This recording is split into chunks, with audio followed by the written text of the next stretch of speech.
Bueno, hoy vamos a trabajar directamente sobre lo que es el CRM. El CRM, ¿alguno recuerda a qué hacían referencia las siglas? No es exactamente, pero ¿cuál era el concepto que estaba atrás de un sistema CRM? ¿Alguno que se anime?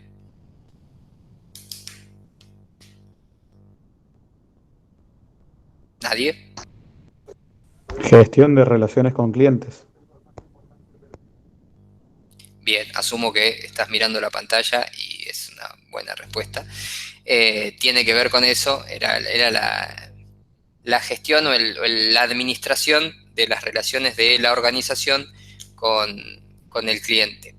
Y a lo que apunta es, y acá vamos a hacer muchos contrastes con lo que es el RP, porque es una buena práctica para también entender de qué se trata este tipo de sistemas. El RP tenía que ver con la planificación de la gestión integral de la compañía, de todas las actividades que están más relacionadas con lo operativo, ¿sí? Con lo que podía ser un módulo de producción, un módulo de ventas. Bueno, esto tiene que ver con la planificación y la gestión de las actividades más relacionadas con lo comercial. Y hablo de lo comercial como un gran rubro, ¿no? Después, dentro de lo comercial, acá tenemos muchos estudiantes de marketing, sabrán que hay una relación, una diferenciación clara entre lo que es la función comercial y la función de marketing y la función de ventas, ¿no? Pero bueno, de lo que se trata a través de estos sistemas, desde proveer una solución integral para que toda la función comercial, marketing, venta, todo lo que tenga que ver con el relacionamiento con el cliente, pueda ser gestionado mediante estos sistemas. O sea que el output, si pensamos todo el tiempo estos sistemas a través de ese esquema de entradas, procesos, salidas, tenemos que ver como la salida, el fin que oriente la articulación de los componentes de este sistema de información como la satisfacción del cliente, ¿sí? Eh, Tiene que ver, como decía antes, con poner al cliente en el centro de la estrategia o de la articulación de todos esos componentes y que las entradas se organicen, se piensen, se diseñen de acuerdo a ese objetivo fundamental que es proveer la satisfacción del cliente. Entonces, cuando todos los componentes, cuando todos los elementos del sistema estén alineados bajo,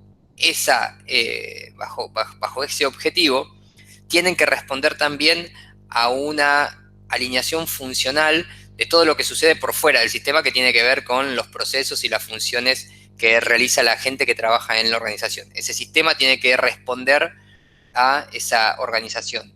Entonces, las dos partes fundamentales, organización y sistema, van a estar alineados bajo o sobre el mismo eje que es satisfacer al cliente o proveer una estrategia que esté centrada en el cliente. ¿Con qué fin? Bueno, fundamentalmente con que aumente el valor percibido por el cliente. El valor percibido es aquel que el cliente, el valor en sí es una noción subjetiva, ¿no? No es un... Cuando decimos valor, tenemos que diferenciarlo del concepto de precio o costo, que son es lo mismo, pero mirado desde distintas ópticas, ¿no? El precio es desde el lado de quien setea ese valor, ese precio, esa cantidad, y el costo es para quien lo incurre. El valor, y esas son dos nociones objetivas. El valor es el valor que le asigna cada una de las partes a esa cantidad definida objetivamente. Bueno, el valor es una cuestión subjetiva y que va a ser percibida de acuerdo a lo que contribuya para su estrategia, para su negocio, bueno, para una serie de cuestiones que tengan que ver con la satisfacción de sus necesidades, básicamente. Si hay algo que objetivamente, monetariamente, ¿no? La base monetaria es una buena medida objetiva. Si objetivamente la cantidad monetaria definida para algo es X, yo le puedo asignar un valor bajo y por lo tanto decir que eso me resulta caro. ¿Por qué? Porque no satisface, no está relacionado o alineado con mis necesidades. O puedo decir que es un valor que está de acuerdo con mis necesidades y ahí no va a entrar tanto en juego si la cantidad objetivamente es alta o es baja. ¿sí? Eso es lo fundamental y de eso se trata, con que estos sistemas colaboren con el objetivo de aumentar el valor para el cliente. Por otro lado, se constituyen o deben constituir un herramental que colabore con la administración o la forma en que la organización gestione todo el proceso de relacionamiento con el cliente. Si dijimos que el principal objetivo era que el valor percibido por el cliente aumente a través de las salidas que provea este sistema, la contracara de eso es que, para que esté balanceado y para que sirva a estos fines, es que la empresa también vea incrementado su valor. ¿Y dónde ve incrementado su valor la empresa? En la eficientización de sus procesos internos, ¿sí? O sea, si yo le proveí más valor al cliente a través de procesos más eficientes, entonces todo ese proceso, todo ese sistema está apoyado sobre un eje que está balanceando las necesidades de ambas partes de esta relación, o sea, organización y cliente. Y entre esas dos cosas, porque todo esto se formaliza a través de mi propuesta de valor, que es percibida, aceptada y consumida por un cliente, se genera entonces un modelo de negocio en el cual la organización sí se ve beneficiada desde el lugar de incrementar su volumen de negocio, de hacerlo más eficiente, más rentable, y el cliente de estar viendo satisfechas sus necesidades. Generalmente estos sistemas que buscan integrar todas las funciones, toda la función comercial, por simplificarlo de alguna forma, no me odie la gente de marketing, implica un cambio en el mindset, en la forma de pensar estos procesos, en toda la organización, ¿sí? Por eso hablamos de que represente un cambio, requiera un cambio en la cultura organizacional. Hasta acá, ¿cómo vamos? ¿Bien? Bien, bien. ¿Sí? ¿O para repasar, algo para reforzar o que no se haya entendido? No, nada. Okay. Sigamos. Así como teníamos funcionalidades específicas para el ERP, y si recuerdan bien, dentro de sus características tenía que ver con la modularización, la posibilidad de representar las funciones organizacionales en esos módulos, y entonces que se diseñe un módulo específico para ventas, un módulo específico para la gestión del stock. Acá también tenemos funcionalidades que este listado no pretende ser exhaustivo ni definitivo, ¿no? Lo que tratamos de presentar acá es un listado de las funcionalidades estándar o básicas que cualquier sistema CRM debiera contener. De nuevo, CRM, piénsenlo como un sistema que tiende a que quien lo utilice, quien lo consuma, pueda administrar todo tipo de relaciones con el cliente. Está acá el compañero que en la clase pasada hablaba que utilizaba un sistema CRM.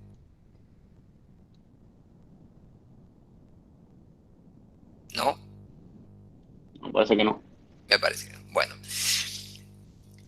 Lo que tiene que ver con la aplicabilidad de estos sistemas es que generalmente la información que se busca recaudar de los clientes se aspira a que sea en grandes volúmenes. Entonces, si hay grandes volúmenes, acordémonos de las características de la información, tenemos que tender a hacerla más eficiente, o sea, tratar de disminuir su carga para que el sistema operativamente no se sobrecargue en ninguna de sus instancias y pueda,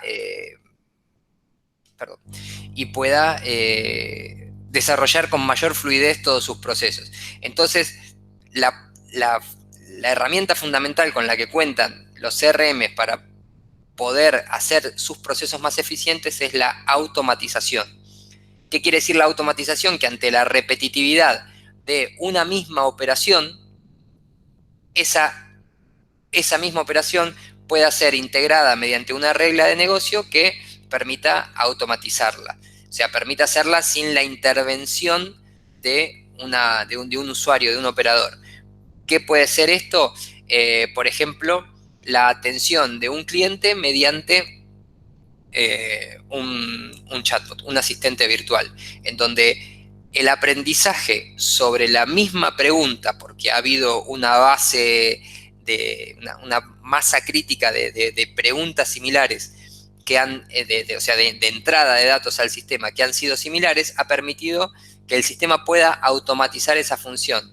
Entonces, lo que permite es hacer más eficiente el uso de los recursos hacia tareas que no pueden ser automatizadas y las que sí pueden ser automatizadas, programarlas de esta forma. ¿Se entendió, chicos? Una consulta, o sea, cuanto mayor información tenés, el volumen, tiene que ser más eficiente. Así sea la escala. Siempre. Algo así había dicho. Sí, sí, Siempre, sí, bien. sí, sí. Siempre el Bien. sistema, en realidad, Listo. la pretensión de eficiencia no debiera ser consecuencia del volumen de información. Siempre debiera un sistema pretender ser eficiente, o sea, lograr los mejores resultados Mejor. con la menor aplicación de recursos. Pero Bien. en sistemas en donde se maneje un gran volumen de información o de datos, para hablar más correctamente, esa necesidad, la eficiencia se vuelve una necesidad, casi una restricción. Si no es eficiente, el sistema no va a poder operar. Sus procesos se van a ralentizar mucho, se van a hacer mucho más largos. Entonces el Es cliente como no va si a ver fuese un condicionante, ¿o no? exactamente. Exactamente. El volumen de la información tiende a ser un condicionante sobre el requerimiento de eficiencia. De hecho, desde hace muchos años, sí, bastantes años, se incorporó el concepto de user experience. Lo van a ver reflejado con las letras, con el símbolo UX. Eso es lo que ha hecho que en el diseño de los sistemas se haya incorporado la experiencia del usuario a ese sistema. Antes los sistemas se diseñaban dentro de la organización, se probaban por gente dentro de la organización, digamos, de la organización del software factory, ¿no? No del cliente, del usuario final. Y se mandaba al mercado, con un mínimo testeo más allá de la calidad, de la experiencia del usuario y de la satisfacción que iba a proveer. O sea, no había feedback de cuánto podía llegar eso realmente a satisfacer al usuario una vez que estaba en el mercado. Lo que provocaba esto era que el éxito o el rechazo por parte del mercado de una nueva aplicación, de un nuevo sistema, sea casi una cuestión fortuita, ¿no? Porque si yo no sé, si yo hoy por hoy a ninguna compañía se le ocurriría largar un nuevo producto al mercado sin tener un feedback consistente, con un universo de potenciales usuarios que pueda estar validando la hipótesis, porque en definitiva un sistema o un nuevo producto en el mercado es una hipótesis que tiene que ser contrastada. Cuanto más Bien. investigación previa hagamos, bueno, entonces me fui el demonio. Ese concepto de UX lo que hizo es incorporar un concepto muy importante que es el de la performance. Si un sistema no performa como un usuario quiere, entonces el sistema realmente va a ser desechado por ese usuario. Y la performance o sea, la performance es la rapidez con la que responde a los requerimientos del usuario, o sea, a cambiar de una pantalla a otra, a ejecutar una operación, una automatización. Eso está directamente relacionado con el volumen de la información. Entonces, todos los testeos se hacen con volúmenes de información mucho más grandes y muchos más excesivos que lo que realmente podría suceder. ¿Pero con qué fin? Con que si yo testeo que la aplicación accedan 50.000 usuarios a la vez y responde bien, supongo que cuando accedan 2 o 3 usuarios a la vez, como puede ser un escenario más real, tengo validado el otro funcionamiento con un mayor volumen de información, entonces este está garantizado. ¿Se entiende? Bien, bien. ¿Alguna duda más con respecto a esto, chicos?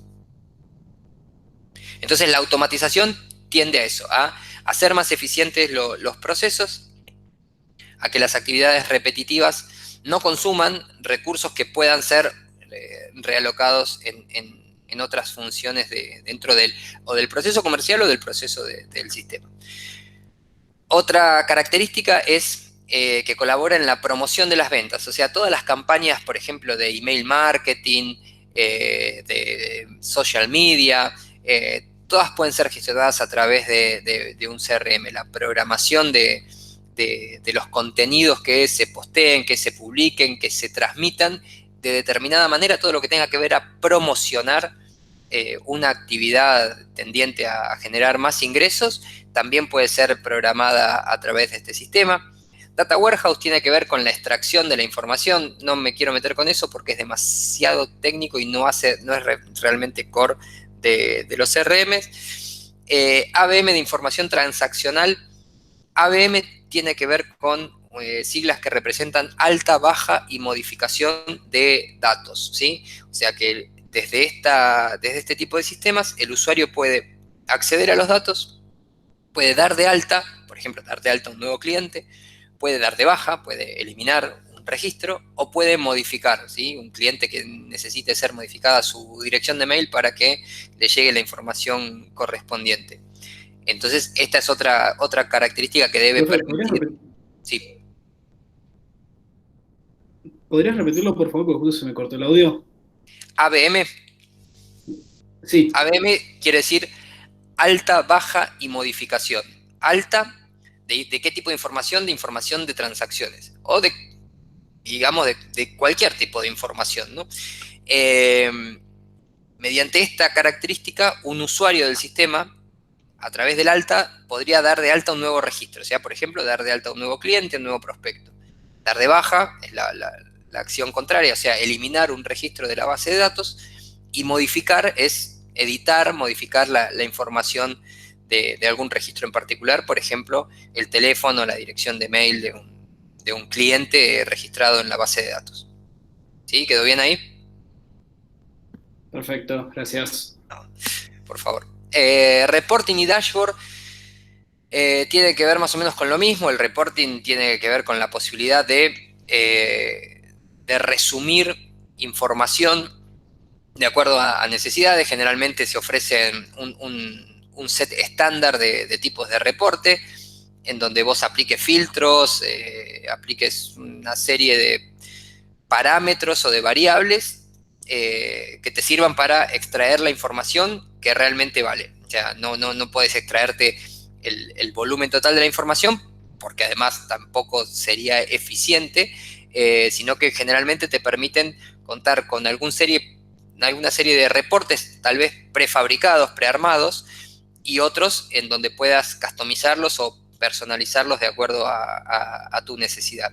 Y el dashboard lo que tiene que ver es con la característica que te permiten estos sistemas de poder hacerte como una pantalla de inicio en donde tengas tus indicadores más importantes, por los cuales consideras que representan lo más valioso de tu negocio respecto de la gestión, ¿no? Por ejemplo, no sé, cuántas campañas hay en curso, cuántos días faltan para que se inicie una campaña, o cuántos días para que finalice, cuántos contactos exitosos hubo, o cuántos, la negativa, ¿no? Que la tasa de rechazos de los contactos. Bueno, los indicadores, métricas que cada uno pueda considerar. Esto tampoco es infinito sobre infinitas posibilidades.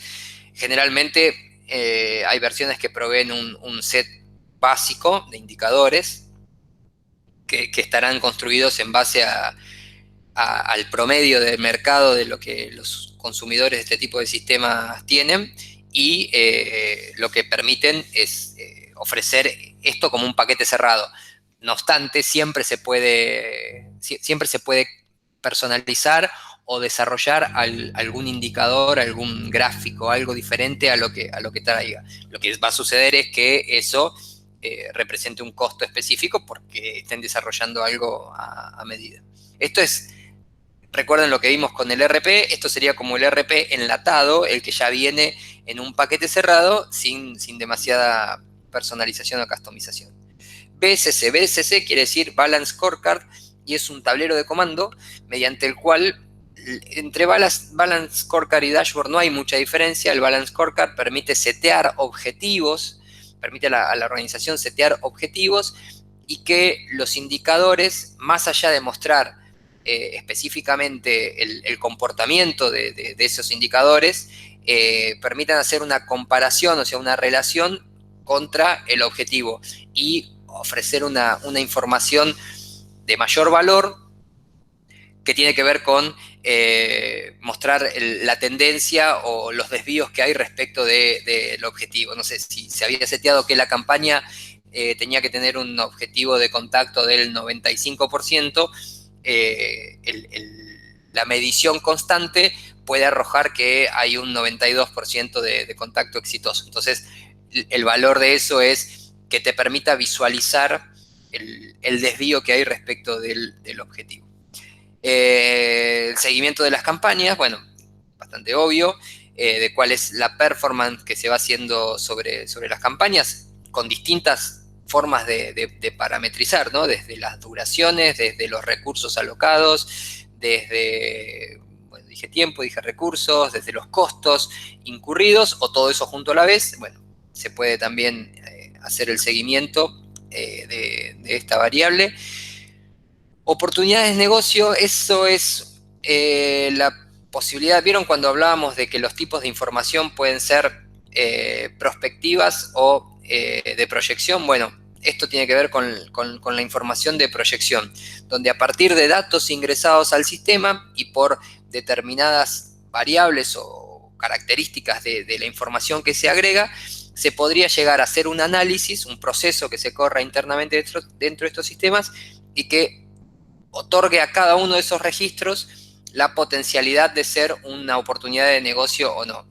Por ejemplo, a través de una encuesta se puede recaudar información crediticia de personas. Y procesado a través de este sistema, se puede llegar a determinar potencialmente cuántos de ellos podrían acceder a una tarjeta de crédito, ¿sí? Entonces, si yo soy una compañía yo soy tarjeta naranja, y estoy tratando de establecerme una nueva sucursal en algún lugar, un sistema de estos me podría permitir obtener información respecto de la población que considero que por cercanía serían aquellos que se acercarían a mi nueva sucursal y ver cuántos de esos factiblemente podrían llegar a ser nuevos clientes y nuevos consumidores de mis servicios. Y las campañas predictivas o de proyección de ventas están muy relacionadas con lo anterior. No son funcionalidades que estén muy separadas, pero tiene que ver con esto, ¿no? Con la posibilidad de incorporar, por ejemplo, inteligencia artificial o machine learning para proyectar escenarios de ventas o de proyectos o de situaciones, de oportunidades o de amenazas también, ¿no? Que puedan llegar a presentarse. Hasta acá, ¿alguna, chicos? ¿Estamos bien? No, por lo menos. ¿Hay muchos estudiantes de marketing acá en la clase? Sí, creo que sí. Sí. Yo por lo menos sí, en marketing. Así Y debemos observar que la mayoría, no sé. ¿la mayoría? Así Supongo, no sé. Sí, un raya así que se desmuteen y digan marketing, marketing, marketing. Sí, sí, yo soy de marketing. Yo también. Yo también, marketing. Yo también. Sí, yo también. Yo también. No me odien si estoy... somos. No me odien si estoy diciendo algún concepto que yo sé que hay una diferenciación entre marketing y lo comercial, pero bueno, es a los fines de poder simplificar metodológicamente o pedagógicamente y enfocarnos más en lo que tiene que ver con el sistema de información, con el concepto de sistema de información. Bien, nadie de los que estudia marketing ha interactuado con sistemas CRM hasta ahora. Doppler Sí. puede ser un sistema. ¿Cuál, perdón? Doppler Sí. puede ser, ¿no? Sí. Es uno de los De más email populares. marketing, ¿no? Sí, de email marketing es de los más populares.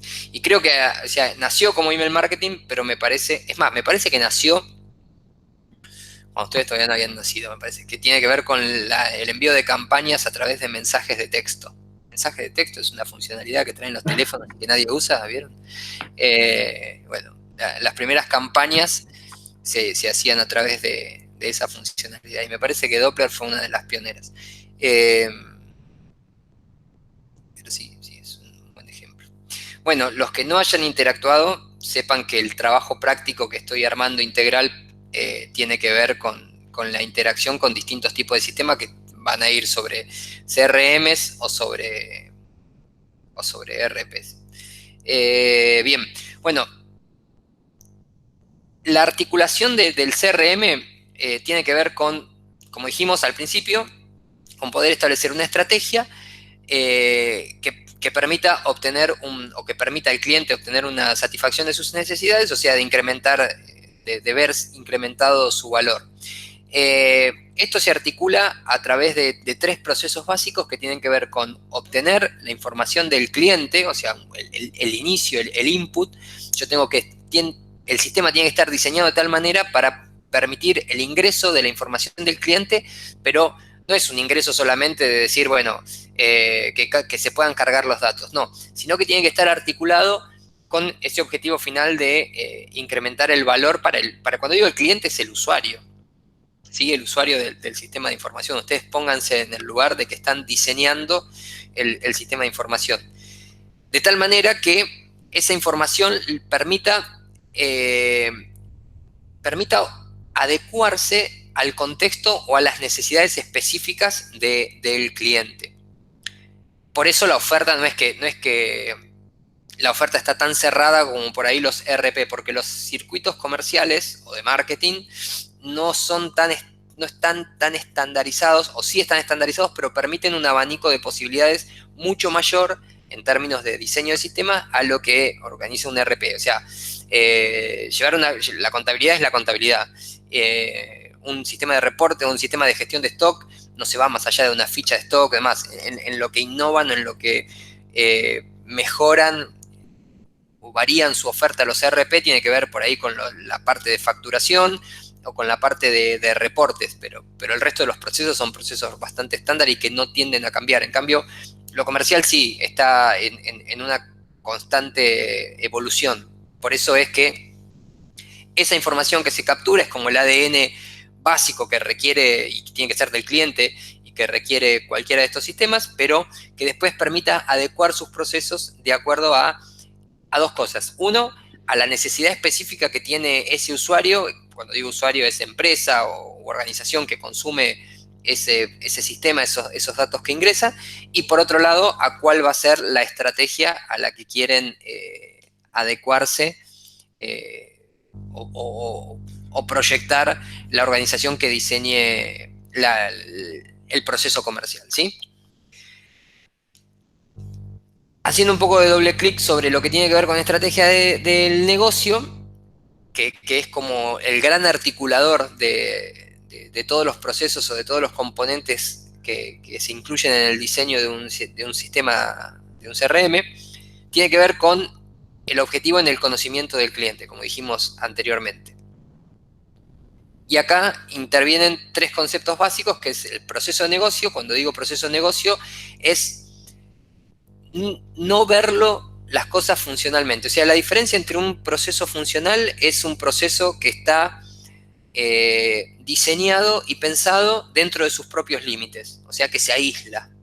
Es un mal muy común dentro de las organizaciones, pero que la gente de compras hace sus procesos pensando en su circuito de trabajo, la gente de ventas en lo mismo, la gente contable, la gente de finanzas y así. ¿Qué es lo que pasa con eso?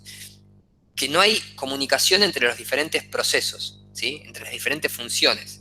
Y al no haber comunicación, esos procesos tienden a quedar aislados. Y al quedar aislados, el intercambio, porque la realidad es que el flujo operativo trasciende los límites de esos procesos, y no es que la gente dice, vengo a interactuar con el área comercial o con el área de ventas o con el área de stock o de compras. No, ellos interactúan, el usuario interactúa con la organización.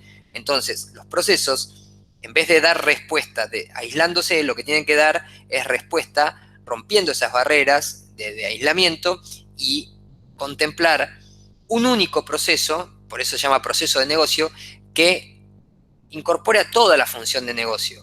¿Y de qué manera se logra esto?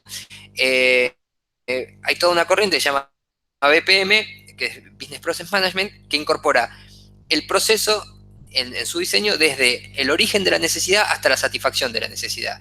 Y entonces deja de existir ese aislamiento funcional.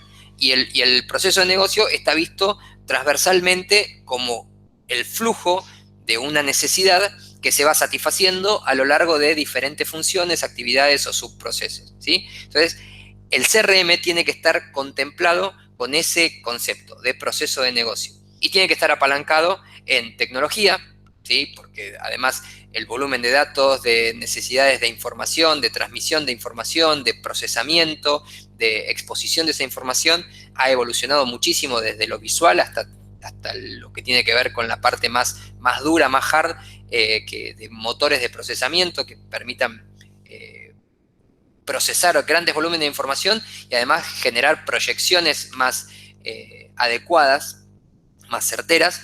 Y por otro lado, las personas que puedan gestionarlo. Y cuando digo personas, tiene que ver más con la cultura. Es lo que decía al principio, ¿no? Que la organización, para incorporar este tipo de sistemas, no basta solamente con contratar a una organización que lo implemente. Tiene que haber un cambio cultural en donde los procesos hagan toda esta transformación, ¿no? De procesos funcionales a procesos de negocio, y que la gente pueda ser el driver y el agente de cambio de estos procesos. Bien, ¿en qué redunda todo esto? Como dice en este tramo, en desarrollar valor diferenciado, o sea, que el cliente nos siga identificando con un valor diferenciado y que eso se constituya en una ventaja competitiva para la organización que utilice este tipo de sistemas. ¿Se entendió?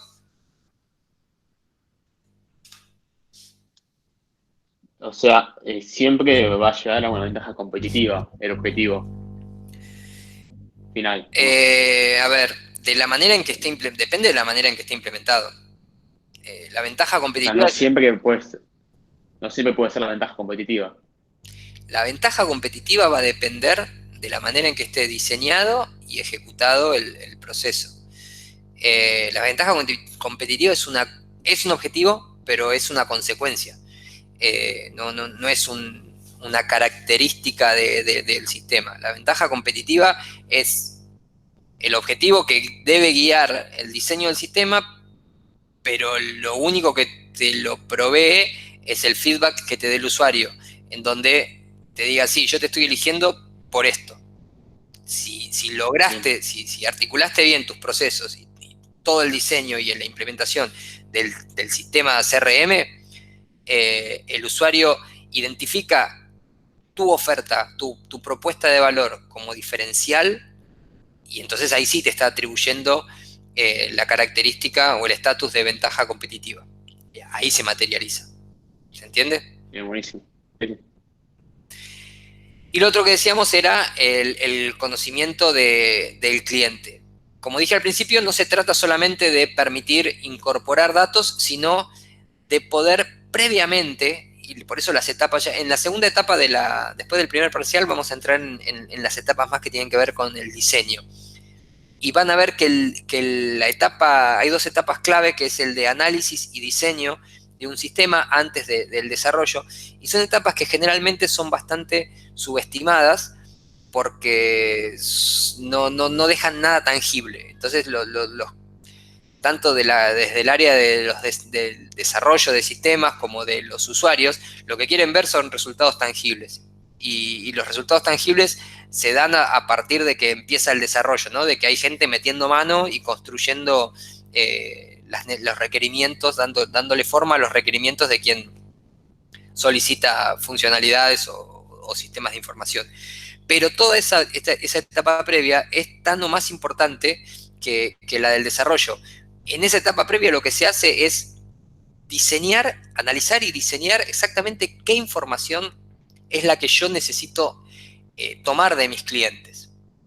Y si recuerdan las características de un sistema de información, cuando hablábamos de almacenamiento y de organización, tenía que ver con no solo permitir incorporar datos, sino de qué manera estructurar la información, el dato, una vez que lo obtengo, y a partir de procesos de convertirlo en información y almacenarlo de la forma más eficiente. Bueno, esto también el diseño tiene que ver con eso, no es solamente decir, bueno, hagamos estas 50, una tabla con 50 datos que exijamos obtener de los clientes, no importa, total, después podemos ver qué hacemos. No, bueno, es tratar de hacerlo lo más eficiente posible el proceso de incorporación de datos para que la experiencia del usuario sea óptima. No nos olvidemos que siempre atrás de esto hay un usuario que va a estar incorporando datos, si es automatizado, si no, pero o va a estar en el proceso operativo de incorporarlo o va a estar en el proceso de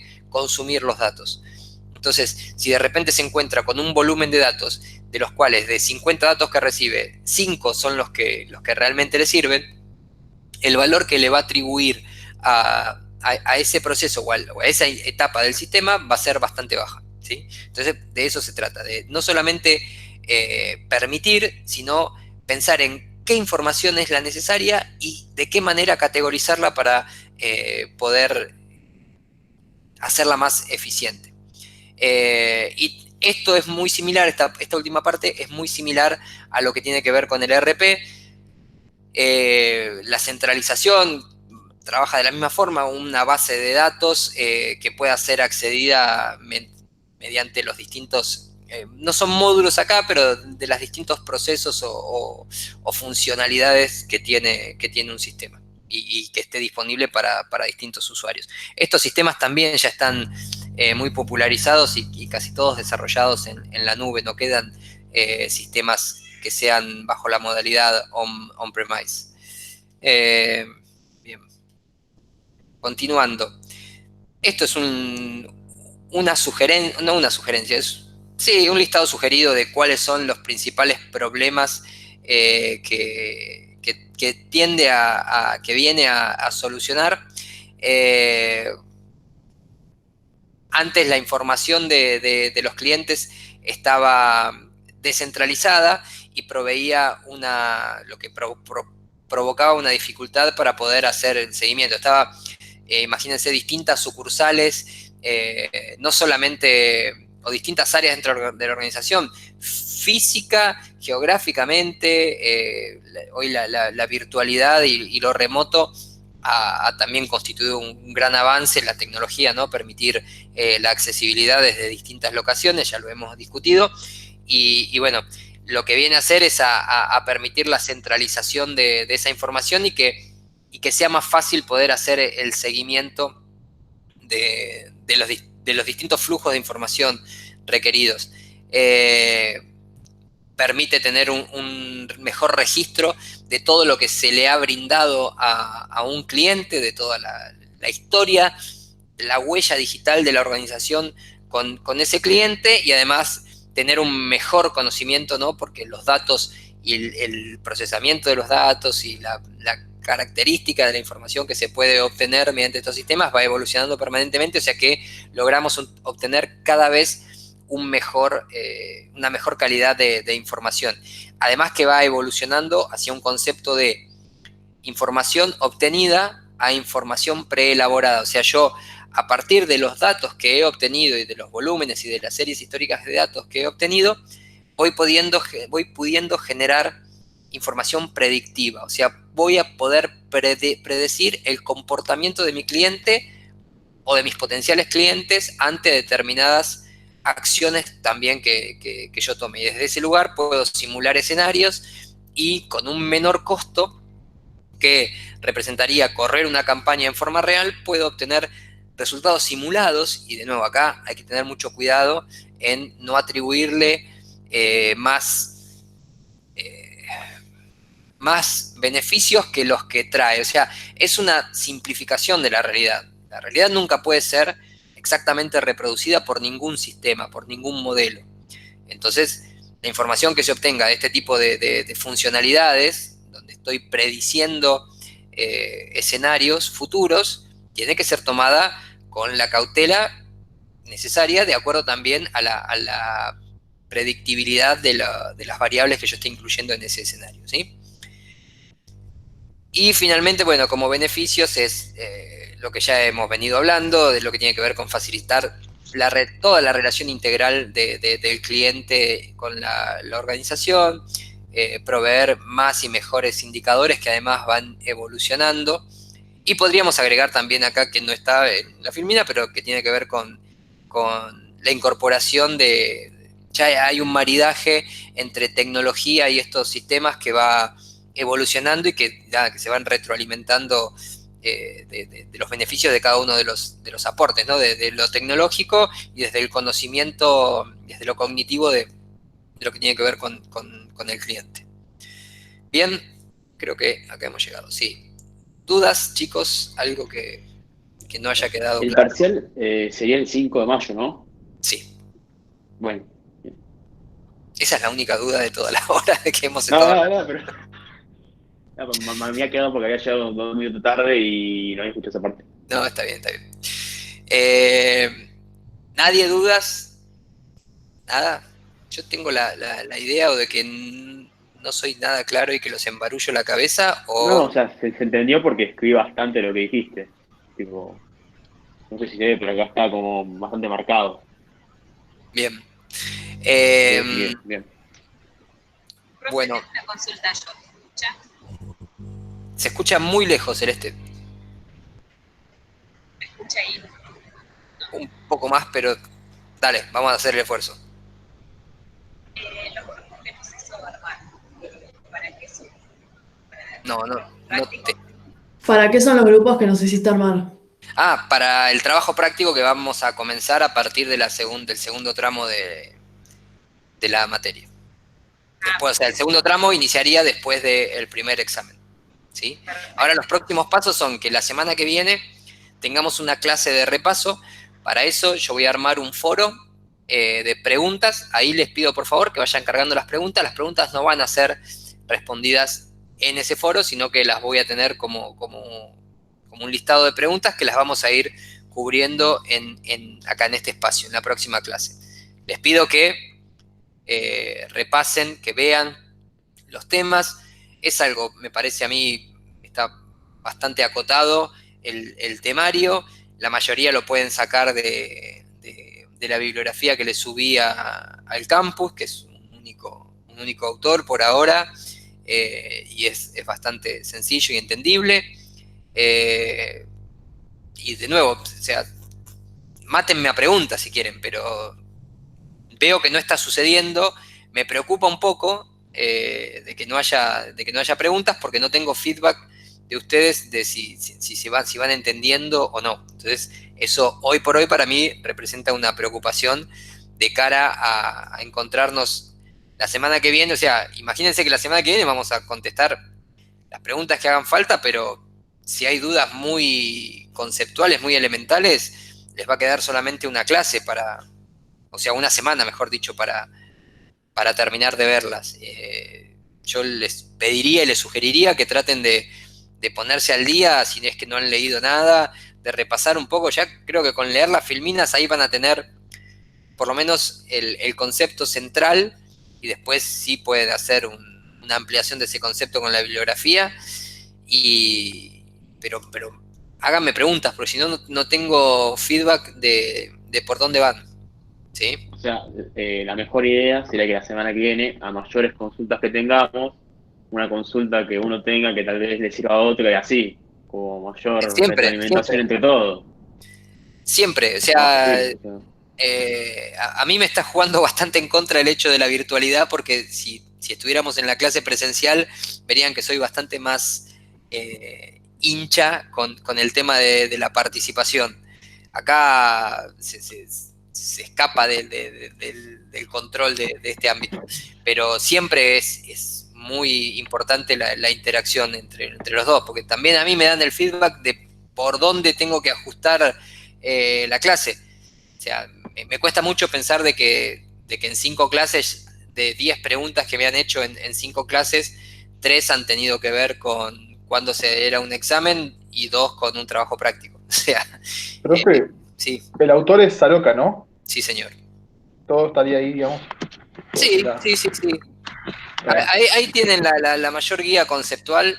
De nuevo, las filminas conceptualmente hacen un popurrí de autores que por ahí ni siquiera son autores, que son artículos que yo he ido recopilando y que me parece que tienen una visión más actualizada y más ayornada a la realidad de esta materia. O sea, la materia evoluciona mucho, no podemos pretender ese autor es del año 2001, 2002, creo. Pero los otros libros que estábamos usando son del 90 y algo, 80 y algo, y salvo temas muy conceptuales, el resto de las cosas ha evolucionado demasiado, y no así la bibliografía. Entonces, eso se convierte en un limitante. Perfecto, gracias. Bien. El año pasado, el primer examen para muchos representó una sorpresa negativa. ¿En qué sentido? En que se encontraron con un examen en donde tenían que relacionar conceptos, pero relacionar conceptos sobre un caso práctico, identificar elementos, proponer alternativas o proponer soluciones, y eso fue como que los descolocó. Yo entiendo que ustedes están acostumbrados a un tipo de examen más lineal, más unidireccional, en donde te pregunto un concepto, contestame con ese concepto. Bueno, yo descreo de ese tipo de evaluación. Entonces, por eso hago evaluaciones relacionales. Yo les voy a subir las preguntas que hubo del examen del año pasado para que no haya sorpresas ahora. Pero de nuevo, si no hay preguntas, va a ser difícil que puedan encontrarse, o no, por ahí es una presunción que estoy pecando demasiado de pedante, y tal vez ustedes lo pueden.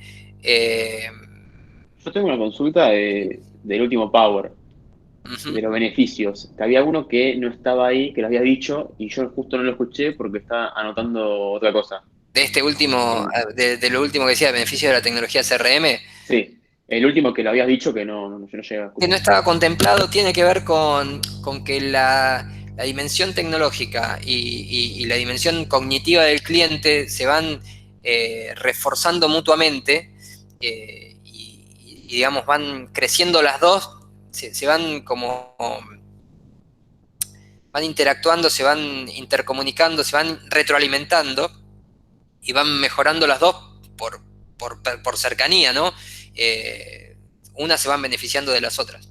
O sea, la tecnología se va beneficiando de que haya una mejor calidad de conocimiento del cliente, que permite adecuar y hacer mejor su diseño y sus procesos, y a su vez el conocimiento del cliente se va beneficiando de esa mejor tecnología que fue a raíz de haber habido un mejor conocimiento del cliente. Digamos, es un círculo virtuoso. O sea, Profe, tengo una pregunta. sería como... Siempre que hablas del Pregunta. cliente, ¿te referís a la organización como usuaria del sistema? Siempre que hablo de cliente, sí. Ok, En el 98% de los casos, sí. genial. La idea es que ustedes se paren siempre del lado del diseño. Acá estamos jugando el rol de analistas, diseñadores de sistemas, y el cliente sería el usuario de nuestro sistema, el que oriente el objetivo de diseño del sistema. Gracias. No, por favor. O sea, Bueno, una chicos, última cosa. Sí, perdón. Sería como la evolución, Sí, ¿no? por favor. La evolución de la tecnología, Claro. con lo cognitivo. Bien. Sí, es un círculo virtuoso que se retroalimenta. Bien. Entre esos dos componentes. ¿Alguien más, chicos? ¿Algo? ¿No? Próximos pasos. Subo el examen, abro foro de consultas para que carguen las preguntas para ser tomadas el encuentro que viene. ¿Y qué más? ¿Qué más? Nada más. Esas dos cosas estamos. Les agradezco mucho el tiempo y nada, que tengan un muy